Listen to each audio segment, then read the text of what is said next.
அடிப்படையே தவறா தெரியுது. அவருடைய அடிப்படையே அதுவும் மாபெரும் விடுதலை இயக்கமான எல்டிடிய அந்த இயக்கம் உங்களுக்கு தெரியும், தமிழ்நாட்டில் அன்றைக்கு இலங்கையில வாழ்கிற தமிழர்கள் அவர்கள் அங்க வாழ்கிற சிங்களவர்களுக்கு சமமான அதே சுதந்திரமா இருக்கணுங்கிறதுக்காக பல்வேறு தலைவர்கள் போராடினாங்க. அல்லது பிரபாகரன் குறிப்பிடத்தக்கவர். அதுக்கு தமிழ்நாட்டில் இருந்த எல்லோருமே ஆதரவாக இருந்தோம்.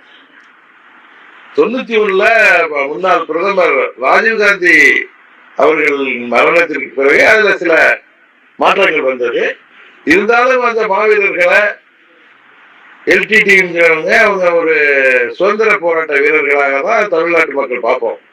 அது தமிழ்நாட்டில் தடை செய்யப்பட்ட வேகமாகவும் அவங்களோட எடுத்த அந்த பாதை வன்முறை அந்த தீவிரவாதம் அப்படிங்கிற பாதையை நிறைய பேர் ஏற்றுக்கொள்ளவில்லை என்றாலும் அவர்கள் மாவீரர்கள்.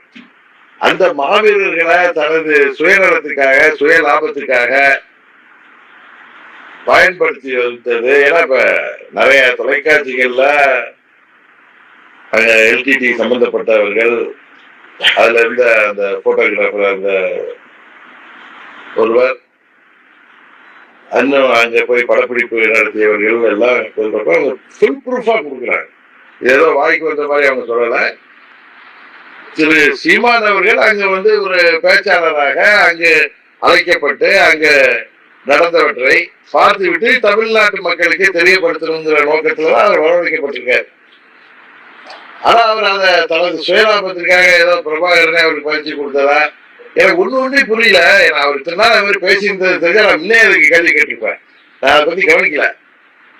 ஒருவரை தமிழ்நாட்டிலேருந்து கூப்பிட்டு விடுதலை புலிகள் பயிற்சி கொடுக்க வேண்டிய அவசியம் என்ன?